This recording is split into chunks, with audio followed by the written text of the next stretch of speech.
नमस्कार बच्चों, कैसे हैं आप सब लोग। आशा करती हूँ आप लोग बहुत अच्छे होंगे।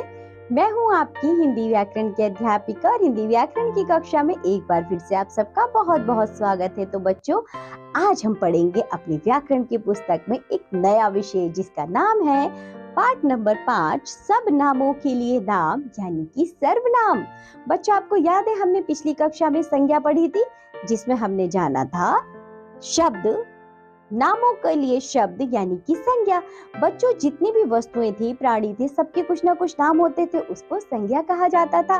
अब हम ये जानेंगे कि सब नामों के लिए नाम सर्वनाम फॉर नेमिंग वर्ड्स, यानी कि जो नेमिंग वर्ड्स पढ़े हैं, जो संज्ञाएं हमने पढ़ी है, उनके स्थान पर जो शब्द प्रयोग किए जाते हैं उसको सर्वनाम कहते हैं। जैसे बच्चों, यहाँ देखो, आपको एक चित्र दिया गया है। सक्षम कक्षा 1 में पढ़ता है।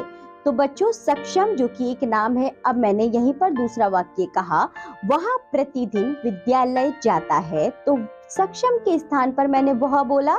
तो बच्चों, जो वह है, वह प्रतिदिन विद्यालय जाता है। तो जब सक्षम के स्थान पर जो वह का मैंने प्रयोग किया है बच्चों, इसी को सर्वनाम कहा जाता है। स्नेहा मेरी कक्षा में पढ़ती है, उसकी माँ एक अध्यापिका है। तो बच्चों, स्नेहा जो कि संज्ञा है, स्नेहा के स्थान पर मैंने उसकी का प्रयोग किया। उसकी माँ एक अध्यापिका है। बात तो बच्चों स्नेहा की हो रही है ना, यानी कि स्नेहा की माँ एक अध्यापिका है। तो स्नेहा के स्थान पर जो उसकी का मैंने प्रयोग किया है उसको बच्चों सर्वनाम कहते हैं। ऊपर के वाक्यों में जैसे सक्षम के स्थान पर वह तथा स्नेहा के स्थान पर उसकी शब्द का प्रयोग किया गया है, संज्ञा के स्थान पर प्रयोग किए गए शब्द सर्वनाम यानी कि प्रोनाउन कहे जाते हैं। तो बच्चों, ये तो थे सर्वनाम। अब हम पढ़ेंगे इन सर्वनाम की परिभाषा यानी कि डेफिनेशन। जो शब्द संज्ञा के बदले उसके स्थान पर बोले या लिखे जाते हैं उन्हें सर्वनाम कहा जाता है। जैसे वह, वे, मैं, तुम, हमारा, उसका, यह आदि। सर्वनामों का प्रयोग निम्न प्रकार से किया जाता है। जैसे कि बच्चों, जो सर्वनाम होते हैं यानी कि जो संज्ञा के स्थान पर शब्द प्रयोग किए जाते हैं उनको सर्वनाम कहा जाता है।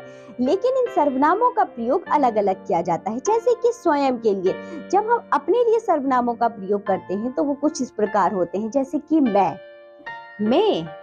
मेरा, मुझे, हम, हमारा, हमें। जैसे कि बच्चों, मैं यानी जब मैं अपने लिए कहूंगी मैं खाना खा रही हूँ, मेरा गिलास है, मेरी पुस्तक है, मुझे बाहर जाना है,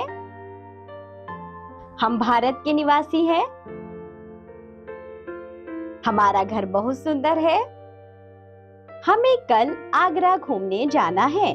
तो बच्चों, ये सभी सर्वनाम हम स्वयं के लिए प्रयोग करते हैं। इसी तरह देखिए, अन्य के लिए वह, उसका, उसे, वे, उन्हें, उनका।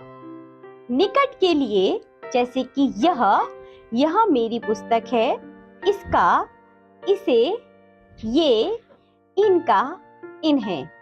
स्वयं से छोटों के लिए तुम, तुम्हारा, तुम्हें, तुमको। स्वयं से बड़ों के लिए आप, आपका, आपने। कुछ अन्य सर्वनाम जैसे कि कौन, कोई, किसको, किसने, कुछ, कहाँ आदि। जैसे संज्ञा शब्द से बच्चों देखिए किस प्रकार सर्वनाम शब्दों का प्रयोग किया जाता है। सुहानी अच्छी लड़की है। तो बच्चों, सुहानी इसमें संज्ञा है।